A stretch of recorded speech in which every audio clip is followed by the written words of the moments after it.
तो मुझे नहीं लगता है कि कोई भी मुसलमान अनिल गोटे को मतदान करने की कोशिश करेगा। उन्होंने अपने 15 साल में भी इतना काम नहीं किया जितना 5 सालों के अंदर फारुख हाजी अनवर शाह ने काम किया आहे। म्हणून या शहराला उन्नती आणि प्रगतीच्या पथावर नेण्यासाठी संपूर्ण समुदायाच्या लोकांनी फारुख शाह यांचा जो चिन्ह आहे पतंग, याच्यावर आपला बहुमूल्य मत देऊन त्यांना पुन्हा विधानसभेमध्ये आमदार म्हणून पाठवा, एवढीच मी तुम्हाला विनंती करतो। जहां पर उन्होंने मुसलमानों का काम किया वहीं पे हमारे हिंदू भाइयों का भी काम किया, वहीं पे उन्होंने हमारे दलित भाइयों का भी काम किया, वहीं पे उन्होंने हमारे सिख भाइयों का भी काम किया, वहीं पे लीड रूल जो है वो आज जो आमदार है फारुख हाजी अनवर शाह साहब उनका था, वो हमारे साथ में थे। और उस वक्त तमाम हिंदू और मुसलमानों ने कसम खाई कि हम लोग इस मंच से शपथ लेते हैं कि कभी भी धुलिये शहर के अंदर, धुलिये जिले के अंदर हिंदू और मुसलमानों का राइट नहीं होने देंगे, दंगल नहीं होने देंगे।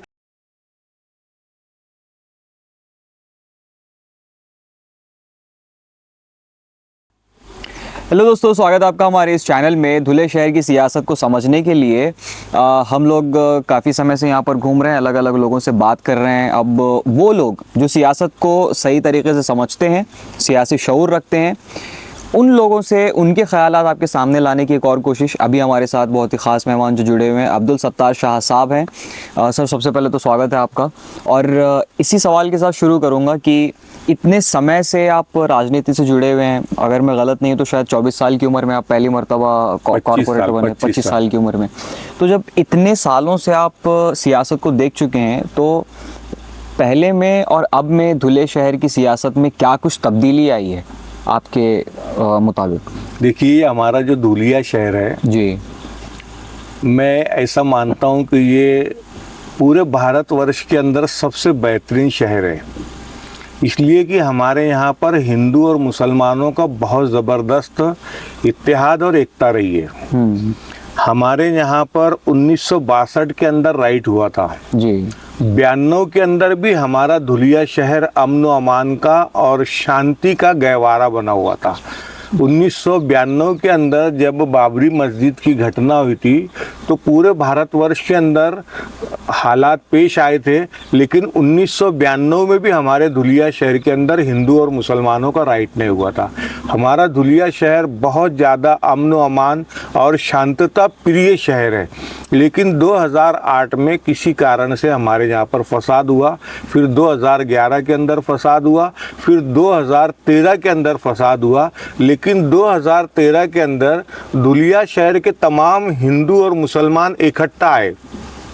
जिस मच्छी बाज़ार के अंदर 6 जनवरी 2013 को राइट हुआ था और तकरीबन 249 राउंड फायरिंग हुई थी, 49 लोग जिसके अंदर जख्मी हुए थे और 6 लोग उसके अंदर शहीद हुए थे, 6 के 6 मुसलमान थे।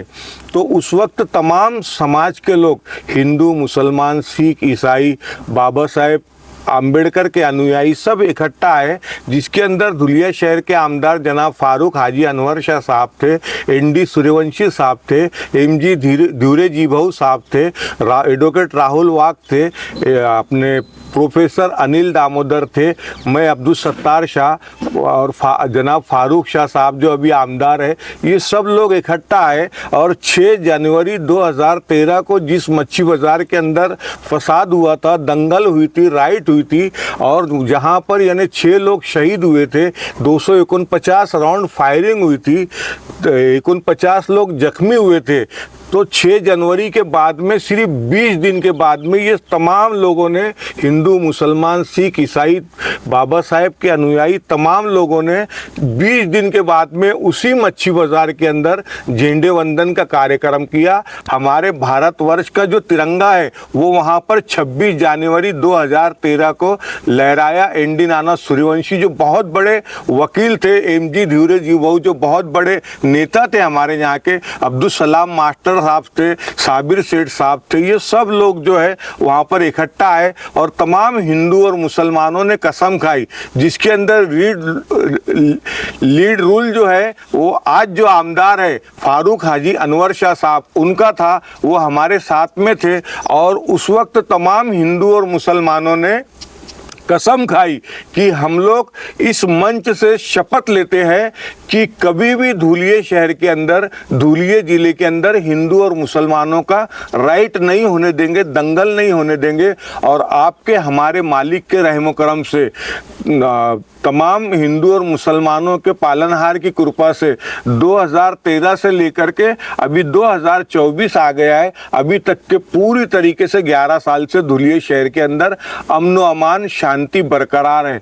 बहुत सारी मर्तबा ऐसी परिस्थिति उत्पन्न हुई, ऐसे हालात उत्पन्न हुए कि कुछ जातिवादी तबके के लोगों ने दंगल कराने का प्रयास किया, लेकिन धुलिया शहर के जो आमदार है फारूक हाजी अनवर शाह साहब, उन्होंने धुलिया शहर की शांति और अमन व अमान को आबादित रखने का काम किया।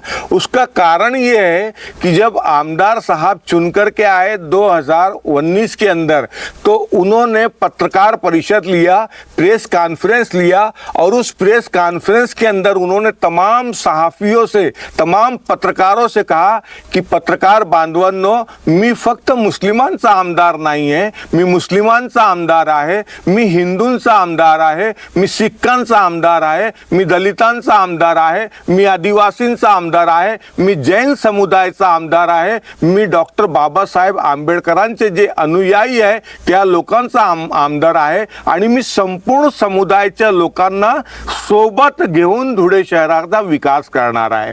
और इसी तरीके से उन्होंने धुलिया शहर के तमाम लोगों को साथ में लेकर के काम किया है। जहां पर उन्होंने मुसलमानों का काम किया, वहीं पे हमारे हिंदू भाइयों का भी काम किया, वहीं पे उन्होंने हमारे दलित भाइयों का भी काम किया, वहीं पे उन्होंने हमारे सिख भाइयों का भी काम किया, वहीं पे उन्होंने हमारे ईसाई भाइयों का भी काम किया। और इस बात से कोई भी समुदाय का आदमी इनकार नहीं कर सकता है। तो मतलब आमदार बनने के बाद जो पहला उनका पब्लिक स्टेटमेंट था जी, वो इसी ताल्लुक से था कि मैं सिर्फ मुस्लिम समुदाय का आमदार नहीं जी। हाँ। पहला चुन करके आने के बाद में उन्होंने जो प्रेस कॉन्फ्रेंस लिए, तो उस प्रेस कॉन्फ्रेंस के अंदर हमारे यहाँ पर जो एक्स आमदार थे, तो वो शंकर जी की मूर्ति की स्थापना कर रहे थे। तो वो शंकर जी की मूर्ति की स्थापना कर रहे थे, तो उसका कुछ काम बाकी रह गया था। तो उसी प्रेस कॉन्फ्रेंस के अंदर आमदार फारूक हाजी अनवर इन्होंने कहा था कि मी शंकर जीची मूर्तीचा काम पूर्ण केल्याशिवाय गप्प बसणार नाही। मैं शंकर जी की मूर्ति का पूरा काम करे बगैर चुप नहीं बैठूंगा। और उसमें भी उन्होंने बहुत सारा हिस्सा लिया और तमाम मज़ाहिब के लोगों को साथ में लेकर के काम करते रहे। अच्छा सर, एक बहुत ही खास बात कि इतने सालों में, मतलब जब हम लोग धुले शहर के लोगों से बात कर रहे थे, तो वो लोग बहुत ही ज्यादा मुतासिर है फारूक शाह साहब के किए हुए कामों से। जी, लगभग कुछ 1350 करोड़ के आसपास का काम हुआ है पिछले 5 साल के उनके टेन्योर में। बिल्कुल बिल्कुल। तो ऐसे में जब मुखालिफिन के पास जब काम का मुद्दा नहीं बचता है जी, तो वो धर्म की राजनीति पर उतर आते हैं। बिल्कुल। तो उन लोगों को आप किस नजरिए से देखते हैं, और ऐसे लोगों को धुले शहर के लोगों ने अब तक कैसा फीडबैक दिया है? देखो, अपने पहले तो जितने भी आमदार हुए यहाँ पर धुलिया शहर के अंदर, तो आज तक के किसी को ये मालूम ही नहीं था कि निधि किसको बोलते हैं। तो ये आमदार फारूक हाजी अनवर शाह ही है जिन्होंने जनता को इस बात से अवगत कराया कि निधि शासन से किस तरीके से प्राप्त होता है।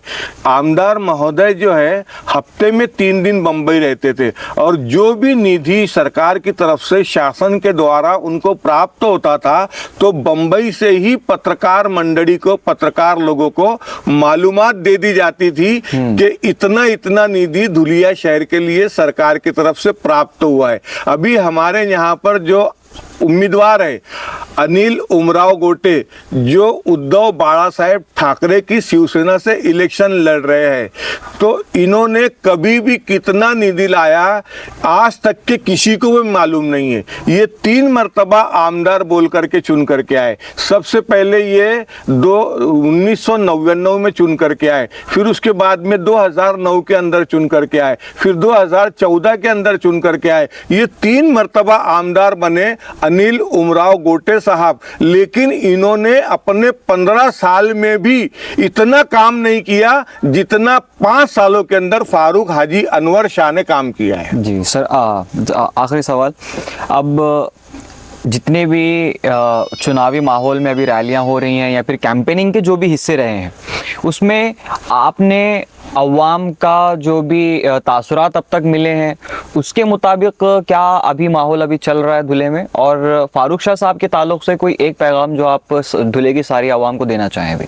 देखो, ये जो अनूप अग्रवाल है भारतीय जनता पार्टी के उम्मीदवार, वो हमारे भतीजे है। उनकी माता जी जो है वो मेरे साथ में नगर सेविका थी जी। और अनूप अग्रवाल आज भी मुझे काका बोल करके बहुत सम्मान देते हैं। लेकिन इलेक्शन जो है, आज तक के नरेंद्र दामोदर दास मोदी ने भी ये बात नहीं कहा है कि मुझे मुस्लिम समुदाय के मत नहीं चाहिए, लेकिन अनूप अग्रवाल कान में नहीं मैदान में बोलते हैं कि मुझे मुस्लिम समुदाय के मत नहीं चाहिए, वोट नहीं चाहिए। तो अनूप अग्रवाल को मतदान करने का सवाल ही नहीं आता है, क्योंकि वो हमारे वोट चाहते ही नहीं है। रही गई बात अनिल उमराव गोटे की, तो अनिल उमराव गोटे जो है, जो शिवसेना से अभी इलेक्शन लड़ रहे हैं, उबाटा से जो इलेक्शन लड़ रहे हैं, तो ये अपने इलाकों के अंदर नगर सेवक भी नहीं बने थे। धुलिया शहर के मुसलमानों ने ही 1999 के अंदर इनको आमदार बनाया।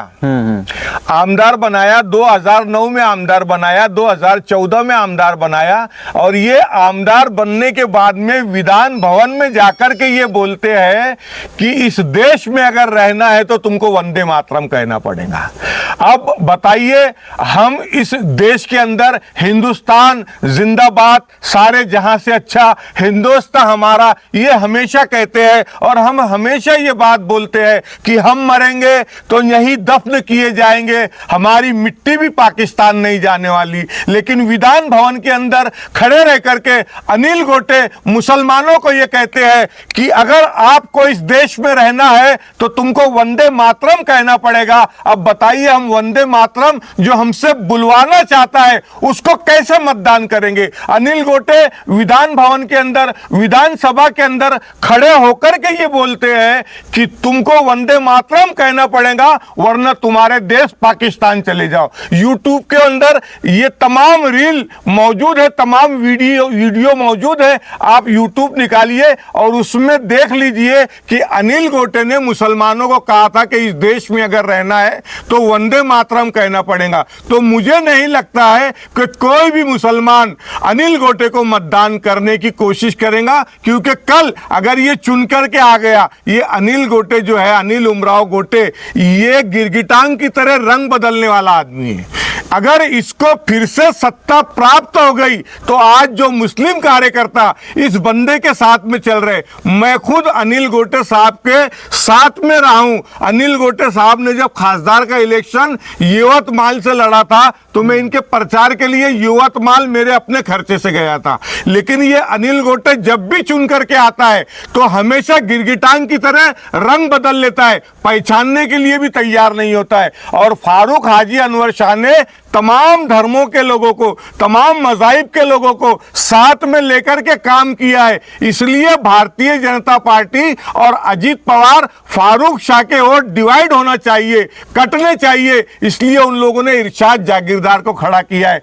लेकिन मुझे मेरे धुलिया शहर के लोगों पर विश्वास है, हिंदुओं पर, मुसलमानों पर, सिखों पर, ईसाइयों पर, बाबा साहेब के अनुयायियों पर, कि धुलिया शहर की एकता के लिए, धुलिया शहर की शांति शांति के लिए, धुलिया शहर के विकास के लिए तमाम धर्मों के लोग आमदार फारूक हाजी अनवर शाह को एक मर्तबा फिर से विधान भवन के अंदर भेजेंगे, ऐसी मुझे पूरे धुलिया शहर के मतदाताओं से आशा है। और मैं तमाम धुलिया शहर के मतदाताओं से विनंती करता हूं कि वो एक मर्तबा फिर से फारूक हाजी अनवर शाह को विधान भवन के अंदर भेजे और उनका चिन्ह जो पतंग है उस पर अपना कीमती मतदान, कीमती मोहर लगा करके उनको कामयाब करे। यही मेरी अब्दुल सत्तार शाह, मैं आप तमाम धुलिया शहर के लोग मुझे जानते हैं, विनंती करता हूं, आह्वान करता हूं कि अपना बहुमूल्य मत जो है वो फारूक शाह की निशानी पतंग को देकर के उनको यशस्वी कीजिए, कामयाब कीजिए।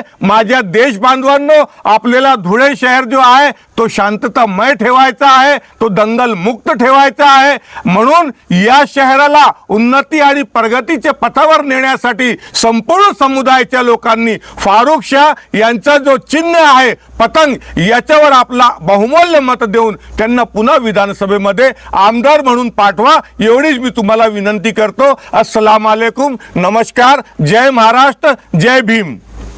तो ये थे जनाब अब्दुल सत्तार शाह साहब, जिन्होंने एक पॉलिटिकल लैंडस्केप जो है धुले शहर का, सियासी मैदान किस तरह से तब्दील हुआ है, किस तरह से बदला है और उसमें सारी जनता का क्या किरदार रहा है और ख़ास तौर से फारूक शाह साहब का किरदार क्या रहा है और ख़ुद जनाब अब्दुल सत्तार शाह साहब का क्या किरदार रहा है, ये सारी बातें आपने सुनी।